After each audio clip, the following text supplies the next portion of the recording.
Hi, I'm Nancy Michael, and I'm here to introduce a new and timely cooking show concept to you. Cooking for people with food sensitivities.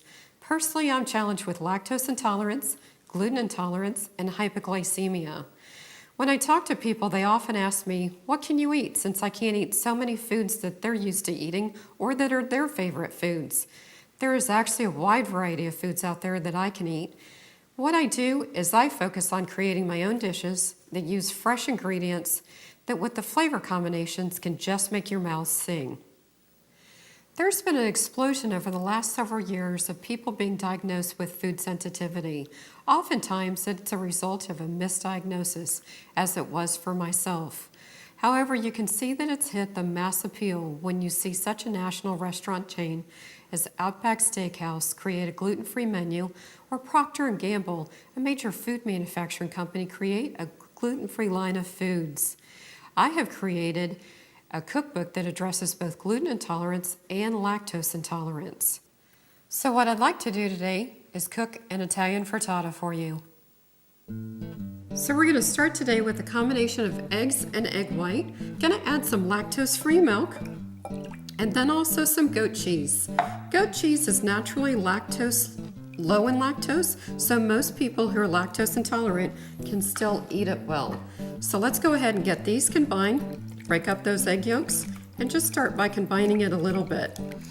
The other parts that we're going to go ahead and add are some pancetta and some eggplant that was already sauteed. In addition, I'm going to go ahead and add some sun-dried tomatoes and some fresh basil and pepper. Salt's not needed because salt is already in the pancetta and the goat cheese, and it would be overpowering if we added some more. So we've got the pancetta. Let's go ahead and do the eggplant. Do the sun-dried tomato, and then after we get that combined, we'll just add the basil. Looks like it's coming together well.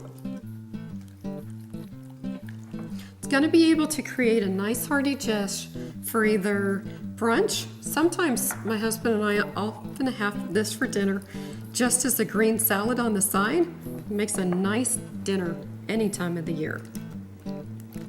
So we're going to put this in an oven, 350 degrees, for about 45 to 50 minutes till a knife inserted comes out clean and it's a nice golden brown color.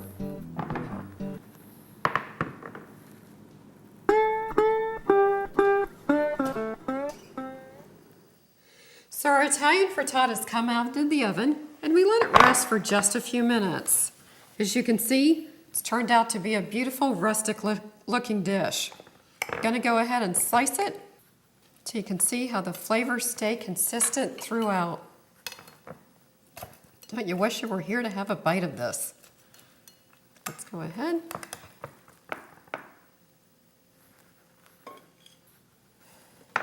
And a generous serving for all. I'd like to also show you another dish that I've created. It's inspired with some Asian flavors. I've used some fresh ginger, scallions, and wilted some baby bok choy. On top, sauteed some salmon separately. And now what I'm going to do is just top it with a little bit of a honey lime vinaigrette. Talk about a refreshing flavor for either lunch or dinner. So you might ask yourself at this point, why this show and why now? Most people know someone who suffers from some type of food sensitivity. So I believe a show such as Cooking Under the Influence of Fresh Ingredients is as timely as can be. And I want to thank you for your time today.